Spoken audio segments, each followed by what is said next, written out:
The brief originally was to come up with something that will really disrupt the craft beer market, because at the stage that our client came up with the concept of a new craft beer, there was already so many other players in the market.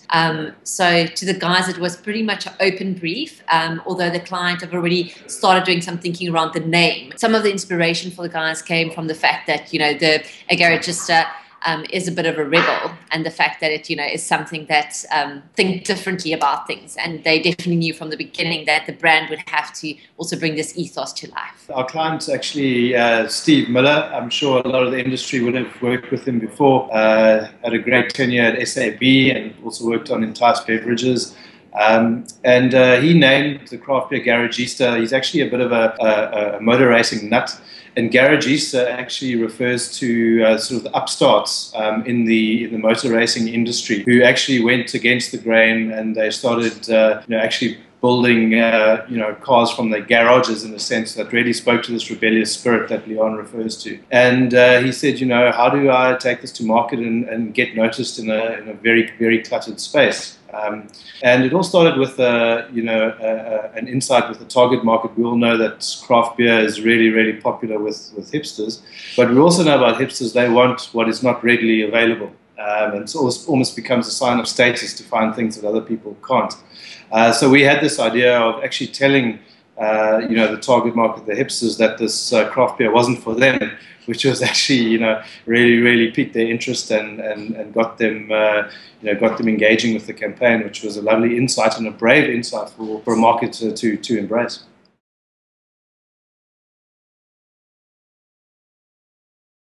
The thing with FoxP2 is we could at least show him our track record, which helped a bit. But then Steve is also someone with a lot of experience, and I think in that way we're very fortunate to find a meeting of minds, really. We're seeing more and more, the number crunches and research and procurement, inch by inch taking over the industry. But there are still marketers out there, like Steve Miller, like Sharon Keith, for example, like Gavin Krensky, these kind of marketers. Sometimes you need to take a step of faith if something instinctively feels right, and you've got the gut for it to actually take that step of faith without the safety net of all the research. And I definitely think this is one campaign. There's no way it would have got through analysis paralysis.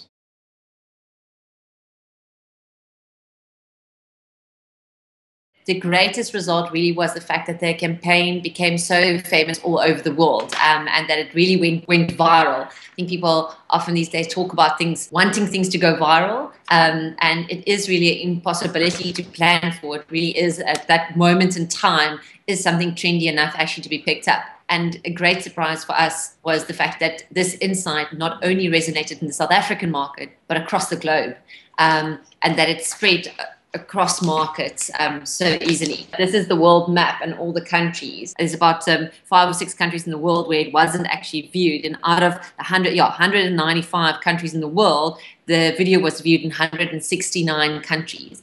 And for us, to get that kind of scale from something made in South Africa, for craft beer, it's often easier for causal market campaigns to get that kind of traction. But for Booze Brand to be able to do that and at something that's only barely been launched, really, for us, that is really a sign of success when it resonated so far. Also, the number of times that the video was watched online was over 92,000 times, which also says a lot about the catchiness of what we produced.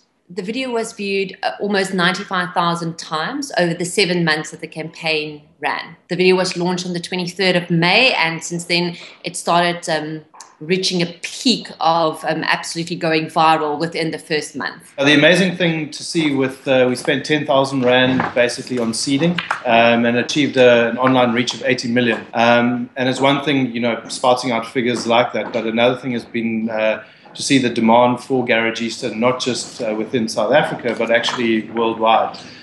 We've had guys from the Cayman Islands phone ahead before landing, getting hold of Steve and saying, can we come to your brewery and check it out? And it's been so incredible to see the power of digital to spread around the world and create the demand for his product. At the Festival of Beer, his was the most sought after beer at the festival and sold out the quickest out of all the beers at the festival.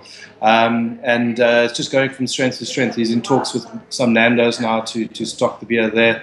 So it's a great exercise in efficacy as well, which is obviously why I did so well at the Apex Awards. I think in a country we know how hard it is to get listings for new products, it was really impressive that actually Steve was only looking for about 20 retailers to list his product because it was intended only to say small and niche, and he got over 60 retailers involved who wanted to list it. And I mean, in South Africa that is unheard of because getting listings is very tough.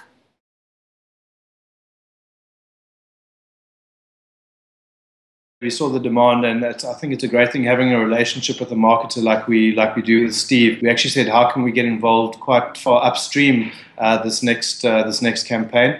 And we had this idea of actually creating a follow-up product called Tears of the Hipster.